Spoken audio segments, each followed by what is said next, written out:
Section 1. In this section, you will hear two conversations. Questions 1 to 5 are based on the following conversation. The answer should be appropriate to the content of this conversation.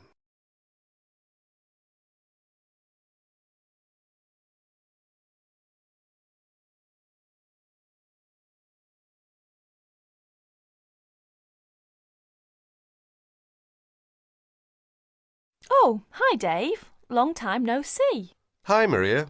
I just settled down. I thought I'd drop by. Come on in, take a seat. Would you like anything to drink? I have Sprite and orange juice. Sprite would be fine. Oh, so, how have you been? Oh, not bad. And you? Oh, I'm doing okay, but school has been really busy these days, and I haven't had time to relax. By the way, what's your major? Hotel management. Well, what do you want to do once you graduate? I haven't decided for sure, but I think I'd like to work for a hotel or travel agency in this area. How about you? Well, when I first started college, I wanted to major in French, but I realised I might have a hard time finding a job using the language, so I changed my major to computer science. With the right skills, landing a job in the computer industry shouldn't be too difficult. So, do you have a part-time job to support yourself through school? Well, fortunately for me, I received a 4-year academic scholarship that pays for all of my tuition and books. Wow, that's great. Yeah, how about you? Are you working your way through school? Yeah, I work 3 times a week at a restaurant near campus. Oh, what do you do there? I'm a cook. How do you like your job? It's okay. The other workers are friendly and the pay isn't bad. Now you have a chance to read questions 6 to 10 and then answer questions 6 to 10, according to the conversation.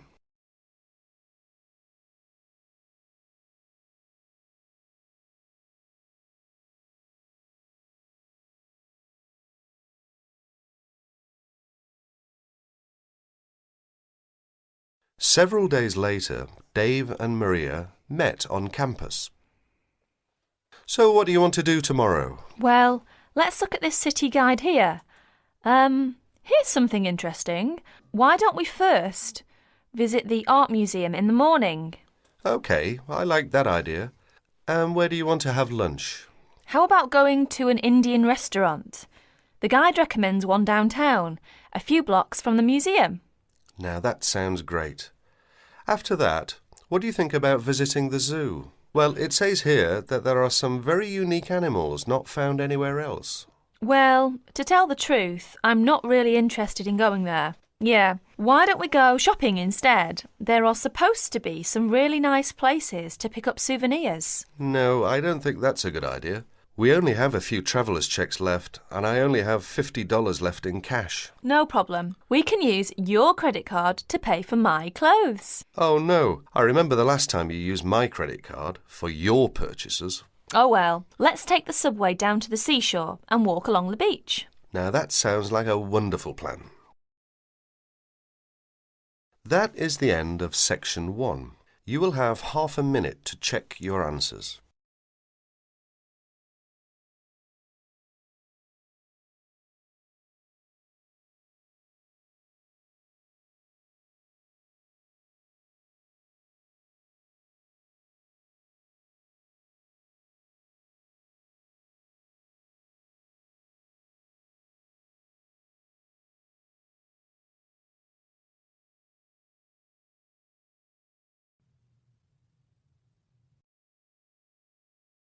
Now turn to Section 2. Section 2. You'll hear a tour guide talking to a group of visitors about Bestley Castle. First, you have some time to look at questions 11 to 15.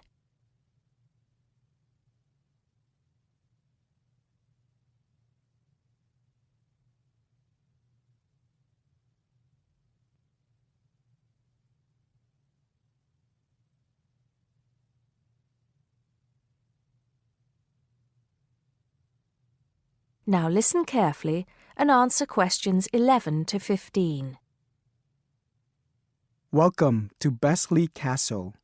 It's nice to see so many of you here today. Before we go in, I'd like to tell you some information about the castle, the things to see and do, and the facilities available to you in the grounds. We'll do our best to make this a truly memorable visit. Now, the castle grounds are quite big, and we don't want you to get lost, so I'm going to give you an idea of the layout. At the moment, we are at the entrance, and immediately to our left is the Tourist Information Office. Go here if you need any questions answered. They'll be happy to help. And of course, behind the tourist office is the car park where the coach dropped you off, and it'll also pick you up from the same spot at 5 p.m. today. In front of us are the water gardens. If you stroll through, you get to the North Bridge, which is the entrance to Bestley Castle. Take your time and enjoy looking around the castle. There's a lot of history steeped in those walls. As you leave the castle via the South Bridge, you'll be greeted with the sight of roaming deer. During the day, there will be scheduled feeding opportunities where visitors can get involved. However, we do request that you do not feed the deer outside these times. To the right of the deer park is the Castle Museum, and behind that is our award-winning restaurant. It's a relatively new addition to the castle grounds, but is fast gaining a reputation for its food. Alternatively, you can choose to dine in the picnic area on the other side of the deer park. It's perfect for the family as it's next to the kids' play area and homemade ice cream hut. We hope that on your way out, you pop into the gift shop by the exit for something to remember us by. Before you hear the rest of the talk, you have some time to look at questions 16 to 20.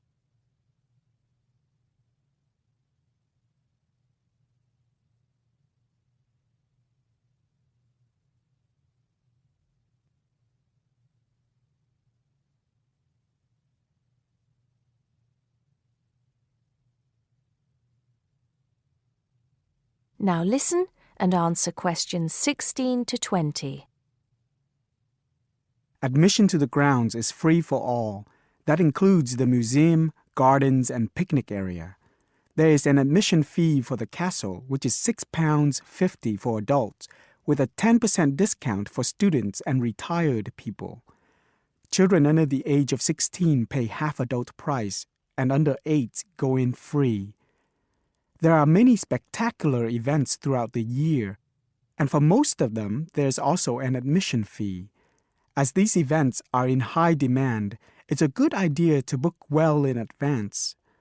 Some of the exciting events planned for this year are the Summer Medieval Festival, where you can watch old-fashioned knights and experience a feast in the halls of the castle, as if you were a guest of King Henry VIII himself. There are several concerts planned this year too, including a rock concert at an admission price of £10 per person and a special jazz concert which is free to the public.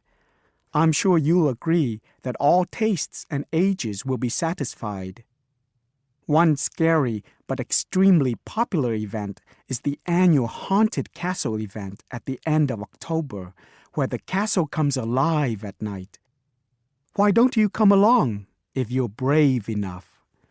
Another sight to see is the fantastic firework display on November 5th, and the cost of that includes refreshments. We also have a long tradition of raising money for charity. The charity event held every year on the first day of May will this year be an archery contest. Entrance is free, but donations are certainly welcome. This year, we'll be collecting money on behalf of a charity for elderly people, Age Concern. Just in case you can't remember all of that, you can pick up a leaflet showing the timetable and prices for all events from the Tourist Information Desk. You can also go online to get this information from our website. That is the end of section 2. You now have half a minute to check your answers.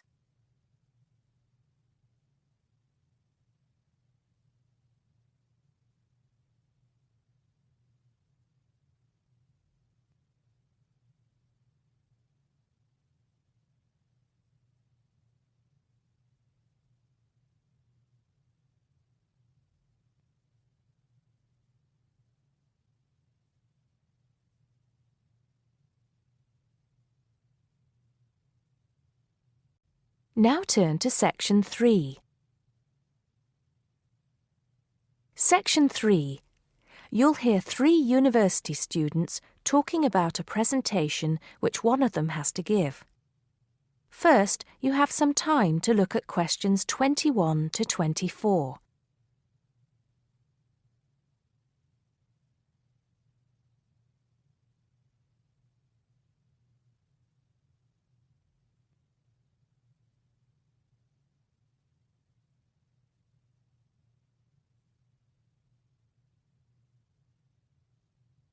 Now listen carefully and answer questions 21 to 24. Hi, Joe. Hi, Isabel. Hi, Paul. Oh, hi, Paul. I've heard you've been stressing out about your presentation on art. I am. Are you still going to talk about the different types of art? Yes. Well, I was planning to, but there's so much stuff on the subject that I'm finding it difficult to put it all into one short presentation. Huh? I usually have the opposite problem. There's nothing worse than going blank, forgetting your words in front of a group of people. Well, the problem is that I don't know how to organize what I want to say in the presentation. Well, you know everything there is to know about the subject. It's just a question of selecting what you want to talk about. Well, there's a lot to discuss about the different periods in art. That's a good way to start. Then you can bring in how specific types of art were popular in each period. Yes, like how sculpture was popular in the classical period and paintings were popular in the Renaissance period.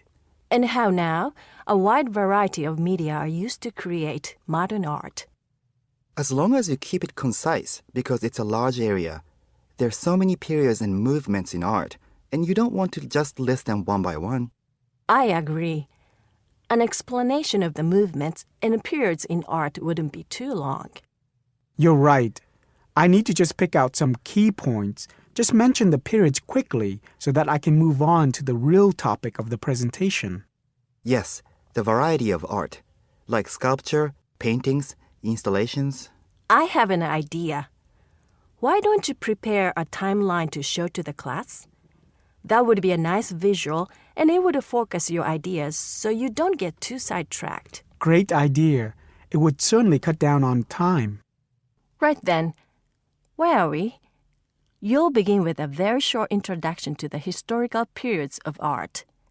Then, you'll talk about popular types of art within these periods. That's sorted. Maybe you could also mention some key works of art in each period, like the Venus de Milo statue or the Scream by Edvard Munch, and give some interesting facts on them. That's not a bad idea, because it does give people a frame of reference when I talk about specific kinds of art. After giving a historical context, I should really talk about different forms of art, shouldn't I? Yes, you should. After that, you can conclude with a question on what is considered to be art. Now, that would be really interesting. Yes, comparing the traditional views of art with modern views. Exactly. I think I'll have a collection of pictures, including famous pieces of art from classic to modern, projected on the wall, like the Mona Lisa, and some pop art, and ask people whether they think it's art or not. Before you hear the rest of the conversation, you have some time to look at questions 25 to 30.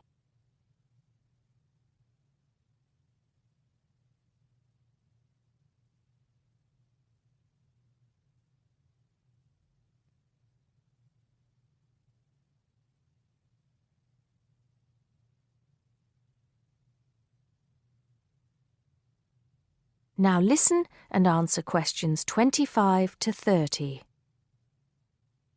Showing some famous works and asking people what art is would certainly lead to discussion in the room. People's appreciation of art is so subjective, and it comes down to taste. That's what I'm hoping for, some disagreement to liven up the presentation. And you could stick in some really controversial ones like graffiti and modern art installations in between pieces of art that are universally accepted, like the work of the Renaissance painters. Sounds good to me. I have to say, I really don't understand some modern art myself. There was one recently that was just a pile of rubbish. It doesn't require much skill to create, does it? And what does it mean? There's no point to it. Actually, Joe, I like some modern art. It makes you look at the world in a different way. Artists now have the freedom to express themselves completely. Yes, but there is an idea now that anything can be art. I've heard of paintings being sold for large sums of money, which have been done by small children and animals. Now that's ridiculous. Oh, you could find one of those paintings and put it in your presentation, couldn't you, Paul? That would really be interesting. Well, Paul, what do you think? I like it. Just thinking. I'll need to do some more research to find pictures for the slideshow. Yes, we can help you. Can't we, Joe? Of course. If you go to the fine art section of the library, I'm sure you'll find everything you need. Just ask the staff and they'll give you access to a slide bank of hundreds of famous works of art. And if you still can't find what you're looking for, use the library computers to go online. There are lots of images on the internet.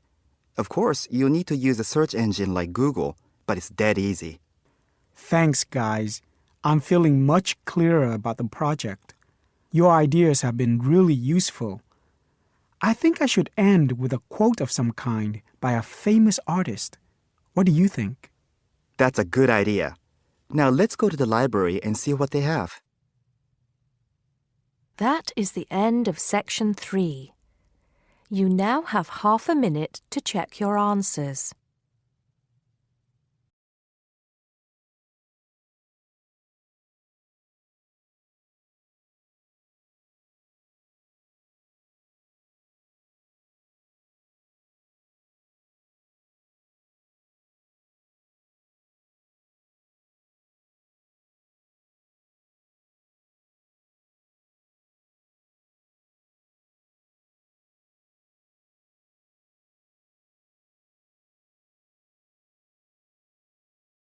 Test 4, Section 4. You will hear a tutor giving some business students instructions about a finance project. You now have 30 seconds to read questions 31 to 36.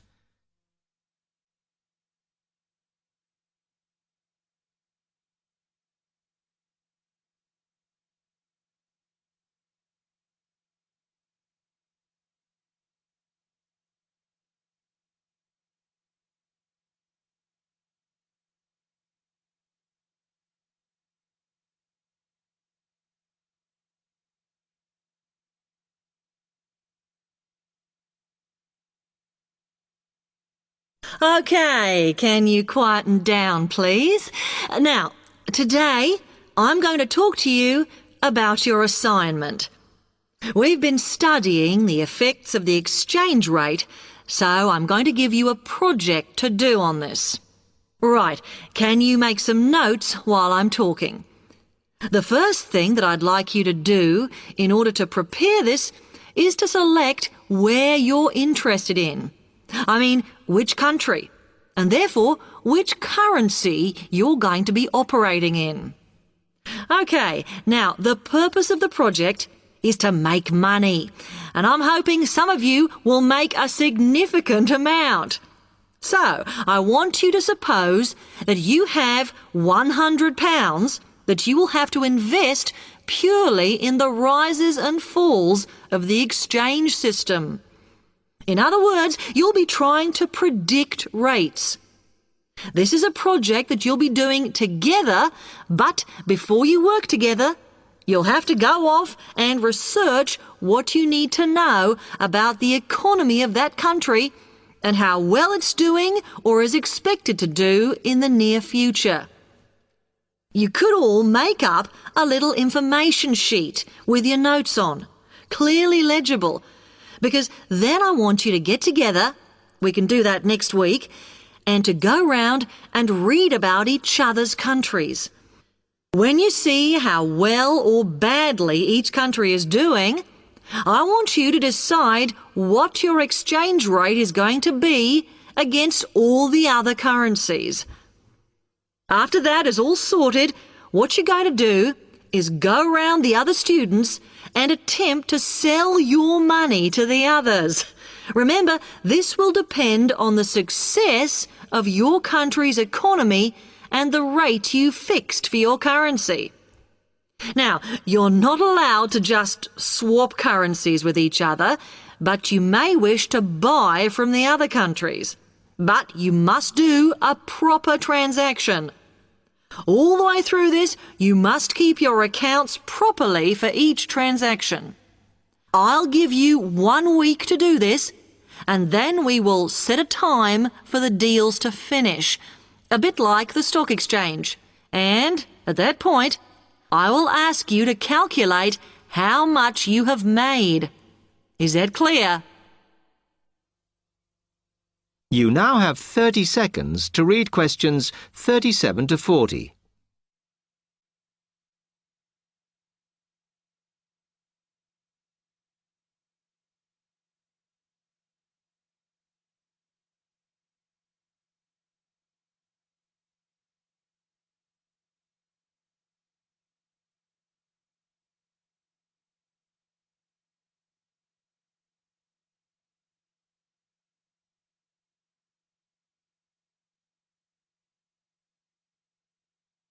Okay, now before you begin that, there are a few things I want you to read up on to prepare.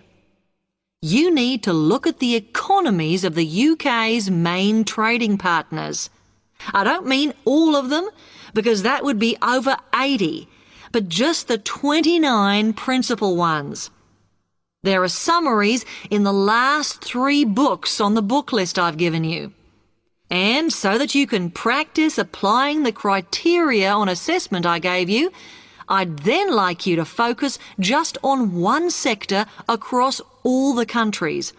The most common one across every country is farming. But as much agricultural produce is for domestic consumption, I'd like you to look at manufacturing. Then I would like you to do a detailed investigation of one particular aspect. I was going to give you a choice, but I think as we've just started the course, it's better if we all look at the same thing and then we can discuss it in the seminars. So the thing I'd like you all to look at is fluctuations in import prices. Now, you need to do all that before you start the project, as it will help you assess the economies of the countries you'll be representing in the project. Don't worry, you've got plenty of time. Exam week is December the 8th. Then it's the holidays until January the 6th, so I don't need the project in till February the 5th. Is that okay? Now, any questions on this? Because